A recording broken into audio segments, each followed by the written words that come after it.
Violence, kabaddi, கேஷ்னு இந்த 3 எலமெண்ட்டை வச்சு இன்டென்ஸான ஒரு கதையை மாரி செல்வராஜ் பைசன் காலமாடனில் சொல்லியிருக்காரு. அந்த டாப்புக்கு போகணும், உச்சத்துக்கு போகணும், அப்பதான் நாமெல்லாம் இங்க ஒரு ஆளாவே தெரியும். 3 வார்த்தையில் பைசன் படம் எப்படி இருக்குன்னு சொல்லணும்னா ரா, ப்ரூட்டல் அண்ட் எமோஷனல். மாரி செல்வராஜோட டைரக்ஷனில் த்ரூவ் விக்ரம் ஆக்டிங்கில் வந்த பைசன் எப்படி இருந்துச்சுன்னு தான் இந்த வீடியோவில் பார்க்க போகிறோம். அதுக்கு முன்னாடி முக்கியமான விஷயம் இந்த வீடியோவில் ஒன்று சொல்ல போகிறேன். படம் நீங்கள் பார்த்துட்டிங்கன்னா படத்தில் யார் வில்லன்னு நீங்கள் நினைக்கிறீங்களோ அவங்க யாருன்னு கமெண்ட்டில் சொல்லுங்கள். ஏன்னா இந்த வீடியோவில் ஒரு ஃபன்னான இன்ட்ரெஸ்டிங்கான ஒரு விஷயம் சொல்ல போகிறேன். சேனலை நீங்கள் ஃபர்ஸ்ட் டைம் பார்க்குறீங்க இல்லை சப்ஸ்கிரைப் பண்ணாமல் பார்க்குறீங்கன்னா சப்ஸ்கிரைப் பட்டனை தட்டி விட்டு வாங்க வீடியோக்குள்ளே போகலாம்.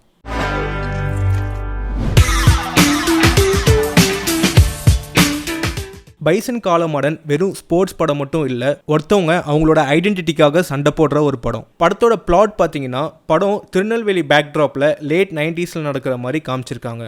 த்ரூ கிட்டான்னு ஒரு ரோலில் ப்ளே பண்ணியிருக்காரு. கிட்டானோட லைஃப் ரொம்ப சிம்பிள் தான். அவனுக்கு கபடி தான் எல்லாமே, அது தவிர வேறு எதுவுமே தெரியாது. அப்படி ஒருத்தன் இருக்கும்போது அவனை சுற்றி இருக்க வயலன்ஸ், கேஸ்ட் ஆப்ரேஷன், பாலிடிக்ஸ்னு இது எல்லாமே நடக்குது. இது எல்லாத்தையும் அவன் எப்படி ஃபேஸ் பண்ணுறான், இதெல்லாம் தாண்டி அவன் முன்னாடி வரானா இல்லையான்னு சொல்கிற படம் தான் பைசன் காலமாடன். பைசன் ஒரு ரியல் லைஃப் ஸ்டோரியை பேஸ் பண்ணி எடுக்கப்பட்ட ஒரு படம். Arjuna award winner kabaddi player Manathi கணேசனோட லைஃப் ஸ்டோரியை தான் காமிச்சிருக்காங்க. அவரோட கேரக்டரில் தான் த்ரூ கிட்டானா நடிச்சிருக்காரு. மாரி செல்வராஜ் சிம்பிளான ஒரு லைனை எடுத்து அதை அவரோட ஸ்டைல்லையே அவரோட கோவத்தை சுகர் கோட் எதுவுமே பண்ணாமல் ஸ்ட்ராங்கான மெசேஜாக கொடுத்துருக்காரு பைசனில். படத்தில் என்னென்ன விஷயம்லாம் ஒர்க் அவுட் ஆச்சுன்னு சொல்கிறேன். மாரி செல்வராஜ் பைசனோட ஸ்டோரியை லேயர் பண்ண விதம் எனக்கு ரொம்பவே பிடிச்சிது.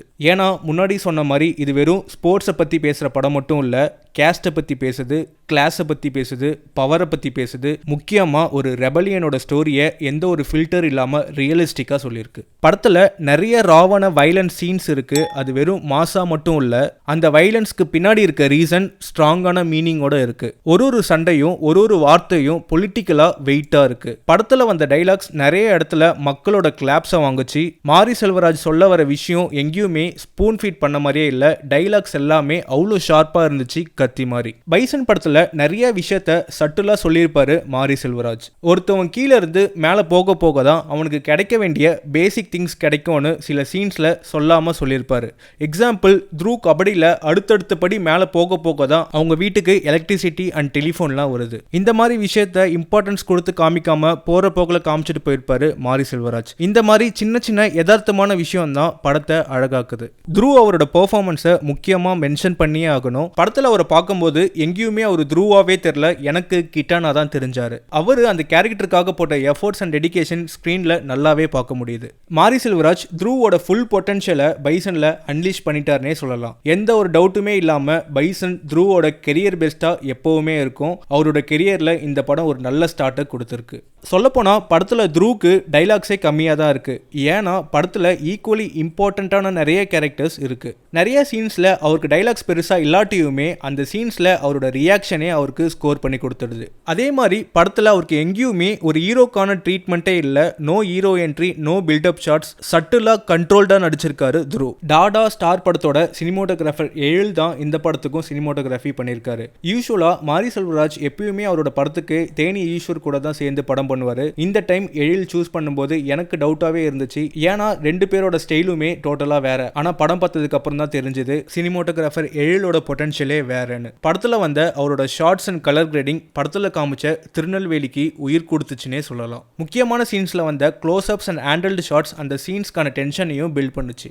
யூஸ்வலாக அவுட்டோர் ஷூட்டிங்கில் நேச்சுரல் லைட்டை கண்ட்ரோல் பண்ணி ஷூட் பண்ணுறதுன்றது கஷ்டமான ஒரு விஷயம் தான். இந்த படம் ஃபுல்லாகவே அவுட்டோரில் தான் ஷூட் பண்ணியிருக்காங்க. அப்படி இருந்தும் அதை அழகாக கேப்சர் பண்ணி கொடுத்துருக்காரு பைசனில். எப்படி படத்துக்கு சினிமோட்டோகிராஃபி ஒரு பக்கம் ஸ்ட்ராங்காக இருந்துச்சோ அதே மாதிரி மியூசிக்கும் இன்னொரு பக்கம் ரொம்ப ஸ்ட்ராங்காகவே இருந்துச்சு. மியூசிக் டைரக்டர் நிவாஸ் கே பிரசன்னாக்கு இது ஒரு முக்கியமான படமாக அமைஞ்சிருக்கு. அண்டர் ரேட்டடான மியூசிக் டைரக்டரில் இவரும் ஒருத்தவர் தான். இவர் இண்டஸ்ட்ரியில் 10 வருஷத்துக்கு மேலே இருக்காரு. என்னதான் தெகிடி, சேதுபதி, டக்கர்னு நல்ல ஆல்பம் கொடுத்தாலும் இவருக்கான ரெகக்னேஷன் கிடைக்காம தான் இருந்துச்சு. ஆனா இப்போ பைசன் படம் அது எல்லாத்தையுமே அவருக்கு கொடுத்திருக்கு. பைசனோட சாங்ஸ் எல்லாமே அவ்வளோ சோல்ஃபுல்லா ரூட்டடா இருக்கு. படத்தோட எமோஷன் அண்ட் டென்ஷன் அடுத்த ஸ்டேஜுக்கு கொண்டு போனதே நிவாஸோட பேக்ரவுண்ட் ஸ்கோர் தான் சொல்லுவேன். இந்த படத்துக்கு அப்புறம் எப்படி மாரி செல்வராஜ் நிவாஸை ப்ராப்பரா யூஸ் பண்ணாரோ அதே மாதிரி நிறைய டிரெக்டர்ஸ் இவரை ப்ராப்பரா யூஸ் பண்ணுவாங்கன்னு நம்புறேன். எனக்கு படத்துல இன்னொரு ரொம்ப பிடிச்ச விஷயம் மாரி செல்வராஜ் லீட் கேரக்டர்ஸை தவிர மற்ற கேரக்டர்ஸை பில்ட் பண்ண விதம் தான். படத்துல வர எல்லா கேரக்டர்ஸ்க்குமே ஈக்குவலான இம்பார்ட்டன்ஸ் இருக்கும். யாருமே எதுக்கு இவங்க வராங்க அப்படின்ற மாதிரி இருக்காது. வந்த ஒரு கேரக்டருமே நம்ம மைண்டில் ரெஜிஸ்டர் ஆயிருக்கும். அந்த மாதிரி தான் அவர் அந்த கேரக்டர்ஸையுமே எழுதவும் செஞ்சிருக்காரு. எக்ஸாம்பிளுக்கு சொல்லணும்னா ரஜிஷா, அனுபாமா, பசுபதி, லால், அமீர், பிடி சாரா வந்தவர், அழகம் பெருமாள், அவங்க பொண்ணா வந்த அரித்தான்னு எல்லாருக்குமே ப்ராப்பரான ரோல் படத்தில் இருந்துச்சு. சின்ஸ் பைசன் ஒரு ஸ்போர்ட்ஸ் ட்ராமான்றதுனால படம் பார்க்கும்போதே எப்படி இருக்கும்னு ப்ரெடிக்டபிளாக தான் இருக்கு. ஏன்னா தங்கல், சார்பேட்டா பரம்பரைன்னு நிறைய ஸ்போர்ட்ஸ் படம் பார்த்ததுனால ஈஸி ப்ரெடிக்டபிளாக தான் இருக்கு படம். சேம் ட்ரெயின் ஆகிறது, அதை தொடர்ந்து வெற்றின்னு அதே சேம் பேட்டர்னை தான் யூஸ் பண்ணியிருக்காங்க. அது மட்டும் இல்லாமல் ரியல் லைஃப் ஸ்டோரின்றதுனால பெருசாக அதில் சேஞ்சஸ் எதுவுமே பண்ணியிருக்க முடியாது. என்னதான் ப்ரெடிக்டபிளாக இருந்தாலுமே படம் நல்லா என்கேஜிங்காகவே கொண்டு போச்சு. நிறைய பேர் லவ் பிளாட் டிஸ்ட்ராக்ஷனாக இருக்குன்னு சொல்லியிருந்தாங்க. பட் எனக்கு ஒர்க் அவுட் ஆயிருந்துச்சு. ஏன்னா எல்லாரோட லைஃப்லையுமே லவ் இருக்குது தானே, அப்புறம் எப்படி லவ்வை காட்டாமல் இருக்க முடியும். மாரி செல்வராஜ் படத்தில் மோஸ்ட்லி லீட் கேரக்டர்ஸ் அவங்களுக்குள்ள இருக்க லவ்வை ஓப்பனாக எக்ஸ்பிரஸ் பண்ணிக்க மாட்டாங்க, சட்டிலாக உள்ளேயே வச்சுப்பாங்க. அந்த மாதிரி தான் இந்த படத்துலையுமே த்ரூவ் இருக்காரு. பொண்ணுங்க தான் எக்ஸ்பிரசிவாக இருக்காங்க. ஸ்டார்டிங்கில் கேட்டிருந்தேன் பைசன் படத்தில் யார் வில்லன்னு நீங்கள் நினைக்கிறீங்கன்னு. நிறைய பேருக்கு லால்னு தோணியிருக்கும், இல்லை யாருமே இல்லைன்னு கூட தோணியிருக்கும். ஆனால் படத்தில் ஒரு வில்லன் இருக்கான். அது யாருன்னா, அது சொல்கிறதுக்கு முன்னாடி இதில் ஹெவியான ஸ்பாய்லர்ஸ் இருக்குது. படம் நீங்கள் பார்க்கலன்னா இந்த பார்ட்டை நீங்கள் ஸ்கிப் பண்ணிவிடுங்க. இது என்னோட ஒரு ஃபன்னான இன்டர்பிரேஷன் தான், சும்மா என்னன்னு கேளுங்க. அந்த வில்லன் வேற யாரும் இல்லை, பசுபதி தான். நீ என்ன சொல்ற? என்னடா பசுபதின்னு சொல்றேன்னு பாக்குறீங்களா? அதுக்கு ரீசன் இருக்கு. கிட்டான் கபடி விளையாடுறதுக்கு தடையா இருக்கிறதே பசுபதி தான். கிட்டானா ஊர் டீம்ல சேர்த்துக்க மாட்டாங்க. ஏன்னா ஊர் டீம் கேப்டனுக்கும் பசுபதிக்கும் பிரச்சனை, அதனால கிட்டானை சேர்த்துக்க மாட்டாங்க. ஸோ கிட்டான் ஊர் டீம்ல விளையாடுறதுக்கு காரணம் பசுபதி. கிட்டானோட பிடி சார் கிட்ட அவனுக்கு கபடி வேண்டான்னு சொல்றது யாரு? பசுபதி. ஒரு நாள் பஸ்ஸில் போகும்போது பிரச்சனை ஆகிடும். அதனால கிட்டாங்கிட்ட சத்தியம் வாங்குவார் பசுபதி, இனிமேல் நீ கபடி விளையாடக்கூடாதுன்னு. ஆக்சுவலாக பார்த்தா அந்த சண்டை ஸ்டார்ட் ஆனதுக்கு காரணமே பசுபதி ஆளையாக தான் இருக்கும். அவர் தான் ஃபஸ்ட்டு மேலே கை வைப்பார். அதனால தான் ஆப்போசிட்டில் இருக்கவன் பசுபதியை அடிப்பான். எந்த பையன் தான் அவங்க அப்பாவை அடித்தா அமைதியாக இருப்பான், அதனால தான் த்ருவ் திரும்ப அடிப்பான். கடைசியில் பசுபதி சம்மந்தமே இல்லாமல் இங்கே வந்து முடிப்பார், நீ கபடி விளையாடக்கூடாது சத்தியம் பண்ணுன்னு. அகைன் இங்கே கிட்டான் கபடி விளையாடுறதுக்கு தடையாக இருக்கிறது யாருன்னா பசுபதி. கிட்டானும் ராணியும் ஒன்றா இந்த விஷயத்தை தெரிஞ்ச ராணியோட அண்ணா கிட்டான் வீட்டுக்கு போயிட்டு பசுபதி கிட்ட சண்டை போட்டுட்டு இருப்பாரு. அந்த சண்டையில ஃபர்ஸ்ட் மேல கை வச்சது யாருன்னா பசுபதி. அதனால திருப்பி அடிப்பாரு ராணியோட அண்ணன். அதனால தான் கிட்டான் இந்த சண்டைக்குள்ள வருவான். ஸோ அகைன் கிட்டான் திரும்ப சண்டை போடுறதுக்கான காரணம் வேற யாரும் இல்ல, பசுபதி. ஒரு நாள் நைட் கிட்டானையும் பசுபதியும் ஆளுங்க சுத்து போட்டுருவாங்க. அப்போ கிட்டான கையில பொருள் ஏதாவது எடுன்னு சொன்னது பசுபதி. அந்த சண்டையில தான் கிட்டானோட கை உடஞ்சிரும். பொருள் எடுத்து சண்டை போடாம அங்க அத்தனை பேர் இருக்காங்க, கண்டிப்பா நம்மளால அடிக்க முடியாதுன்னு தெரிஞ்சு அங்கிருந்து தப்பிச்சு ஓடி இருந்தா அவனோட கை உடஞ்சிருக்காது. பட் பொருள் எடுத்து சண்டை போட வச்சது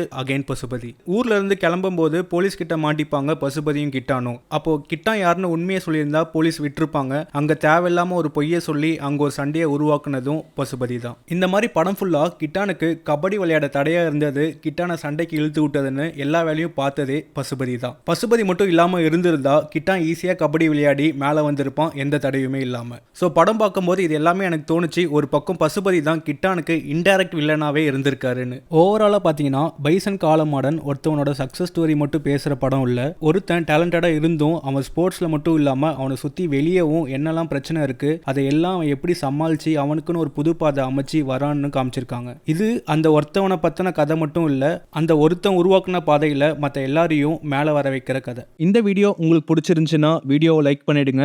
நீங்கள் சேனலை சப்ஸ்கிரைப் பண்ணாமல் பார்க்குறீங்கன்னா சேனலை சப்ஸ்கிரைப் பண்ணிடுங்க. அப்போ தான் இந்த மாதிரியான சினிமா கண்டென்ட் வீடியோஸ் உங்களை தேடி உடனே வரும். அடுத்த வீடியோவில் சந்திக்கலாம்.